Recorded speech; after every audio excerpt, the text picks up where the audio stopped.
গত 2 মাসের মধ্যে তিনবার পুলিশ আক্রান্ত হলো, আর সেই আক্রান্ত হলো সেই পশ্চিমবঙ্গের 34% যে গুন্ডারা তাদের দ্বারা। আর পুলিশ আক্রান্ত হয়ে নিজেকে রক্ষা করতে পারল না।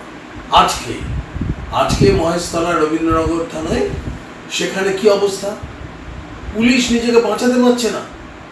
ডিসি কোর্ট আক্রান্ত হলেন, ডিসি কোর্ট আক্রান্ত হয়ে এখন একটি হাসপাতালে ভর্তি হয়েছে। তার মানে ডিসি কোর্ট তার পুলিশ বাহিনীকে রক্ষা করার নির্দেশ কেন দিতে পারলেন না? তার মানে মাননীয় পুলিশ মন্ত্রী কি ওই 34%-এর জন্য পৃথক আইনি ব্যবস্থা রেখেছেন? তো এইরকম যদি বারবার চলতে থাকে তাহলে পরে পুলিশের মনোবল আর কিছু থাকবে না, আর রাজ্যে আইন শৃঙ্খলাতে একেবারে তলানিতে গেছে। যে অবস্থা হয়েছে মহেশতলায়, মাননীয় পুলিশ মন্ত্রীর একেবারে মানে কমব্যাট ফোর্স দেওয়া এবং ইমিডিয়েট প্যারামিলিটারি ফোর্সকে ডাকা উচিত ছিল।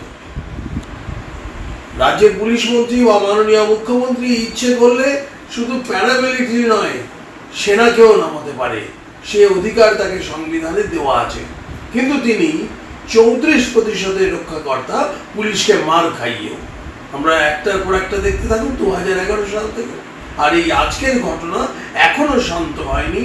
তাই আমি সমস্ত যারা আমার এই কথা শুনছেন তাদেরকে অনুরোধ করছি, আপনারা আপনাদের মন্তব্য লিখুন যে পুলিশকে রক্ষা করতে কেন আইপিএসরা ব্যর্থ হচ্ছেন, কেন মাননীয় মুখ্যমন্ত্রী শুধু ওই 34%-এর জন্য আলাদা আইন করে রেখেছেন। পুলিশ অফিসাররা, পুলিশ আধিকারিক, পুলিশ কর্মীরা মার খেলেও চলবে।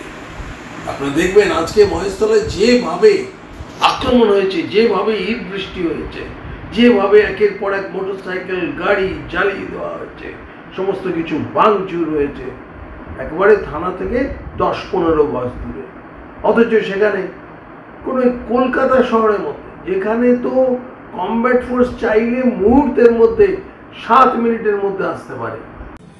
ধামরাইপাড় জেলায় আজকে মহেশতলা বিধানসভার অন্তর্গত রবীন্দ্রনগর থানার আন্ডারে যে ঘটনা ঘটেছে, আরো একবার চোখ খুলে দিল বাংলার মানুষের, বাংলার হিন্দুদের বিশেষ করে, যে আমরা এবং বিজেপি অর্থাৎ বিজেপির নেতারা যে কথাটা বলে আসছে, মমতা বন্দ্যোপাধ্যায়ের শাসনে হিন্দুরা সুরক্ষিত নয়, পুলিশ আপনাকে বাঁচাতে পারবে না, মমতা বন্দ্যোপাধ্যায়ের পুলিশ বাঁচাতে পারবে না।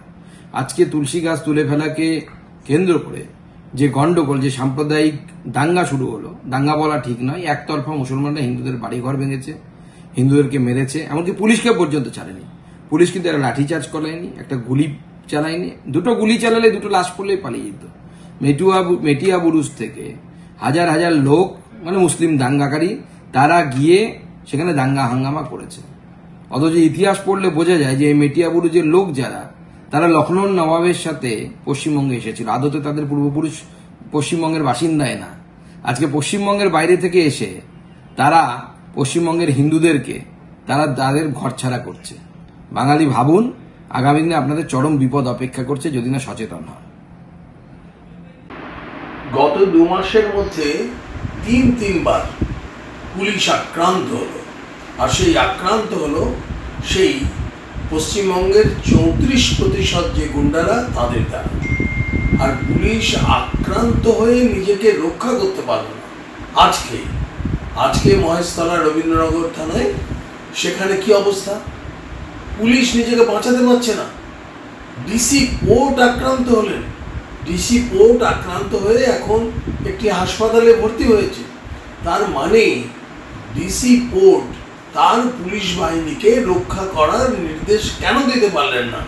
তার মানে মাননীয় পুলিশ মন্ত্রী কি ওই 34%-এর জন্য পৃথক আইনি ব্যবস্থা রেখেছেন? তো এইরকম যদি বারবার চলতে থাকে তাহলে পরে পুলিশের মনোবল আর কিছু থাকবে না, আর রাজ্যে আইন শৃঙ্খলাতে একেবারে তলানিতে গেছে। যে অবস্থা হয়েছে মহেশতলায়, মাননীয় পুলিশ মন্ত্রীর একেবারে মানে কমব্যাট ফোর্স দেওয়া এবং ইমিডিয়েট প্যারামিলিটারি ফোর্সকে ডাকা উচিত ছিল। রাজ্যের পুলিশ মন্ত্রী বা মাননীয় মুখ্যমন্ত্রী ইচ্ছে করলে শুধু প্যারামিলিটারি নয়, সেনাকেও নামাতে পারে, সে অধিকার তাকে সংবিধানে দেওয়া আছে। কিন্তু তিনি 34% রক্ষাকর্তা, পুলিশকে মার খাইয়েও।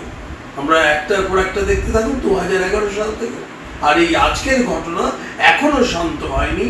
তাই আমি সমস্ত যারা আমার এই কথা শুনছেন তাদেরকে অনুরোধ করছি, আপনারা আপনাদের মন্তব্য লিখুন যে পুলিশকে রক্ষা করতে কেন আইপিএসরা ব্যর্থ হচ্ছেন, কেন মাননীয় মুখ্যমন্ত্রী শুধু ওই 34%-এর জন্য আলাদা আইন করে রেখেছেন।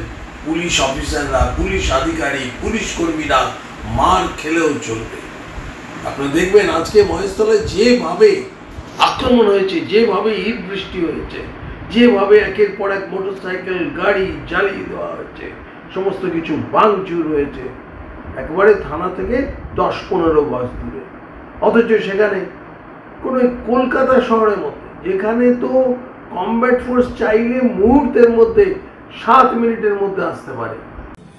ধামরাইপাড় জেলায় আজকে মহেশতলা বিধানসভার অন্তর্গত রবীন্দ্রনগর থানার আন্ডারে যে ঘটনা ঘটেছে, আরও একবার চোখ খুলে দিল বাংলার মানুষের, বাংলার হিন্দুদের বিশেষ করে, যে আমরা এবং বিজেপি অর্থাৎ বিজেপির নেতারা যে কথাটা বলে আসছে, মমতা বন্দ্যোপাধ্যায়ের শাসনে হিন্দুরা সুরক্ষিত নয়, পুলিশ আপনাকে বাঁচাতে পারবে না, মমতা বন্দ্যোপাধ্যায়ের পুলিশ বাঁচাতে পারবে না। আজকে তুলসী গাছ তুলে ফেলাকে কেন্দ্র করে যে গন্ডগোল, যে সাম্প্রদায়িক দাঙ্গা শুরু হলো, দাঙ্গা বলা ঠিক নয়, একতরফা মুসলমানরা হিন্দুদের বাড়িঘর ভেঙেছে, হিন্দুদেরকে মেরেছে, এমনকি পুলিশকে পর্যন্ত ছাড়েনি। পুলিশ কিন্তু একটা লাঠিচার্জ করায়নি, একটা গুলি চালায়নি। 2টো গুলি চালালে 2টো লাশ পড়লেই পালিয়ে যেত। মেটিয়া বুরুজ থেকে হাজার হাজার লোক, মানে মুসলিম দাঙ্গাকারী, তারা গিয়ে সেখানে দাঙ্গা হাঙ্গামা করেছে। অথচ ইতিহাস পড়লে বোঝা যায় যে এই মেটিয়া বুরুজের লোক যারা, তারা লখনৌর নবাবের সাথে পশ্চিমবঙ্গে এসেছিল। আদতে তাদের পূর্বপুরুষ পশ্চিমবঙ্গের বাসিন্দায় না। আজকে পশ্চিমবঙ্গের বাইরে থেকে এসে তারা পশ্চিমবঙ্গের হিন্দুদেরকে তাদের ঘরছাড়া করছে। বাঙালি ভাবুন, আগামী দিনে আপনাদের চরম বিপদ অপেক্ষা করছে যদি না সচেতন হন। গত 2 মাসের মধ্যে 3বার পুলিশ আক্রান্ত হলো, আর সেই আক্রান্ত হলো সেই পশ্চিমবঙ্গের 34% যে গুন্ডারা, তাদের দ্বারা। আর পুলিশ আক্রান্ত হয়ে নিজেকে রক্ষা করতে পারল না। আজকে মহেশতলা রবীন্দ্রনগর থানায় সেখানে কি অবস্থা, পুলিশ নিজেকে বাঁচাতে পারছে না। ডিসি পোর্ট আক্রান্ত হলেন, ডিসি পোর্ট আক্রান্ত হয়ে এখন একটি হাসপাতালে ভর্তি হয়েছে। তার মানে ডিসি পোর্ট তার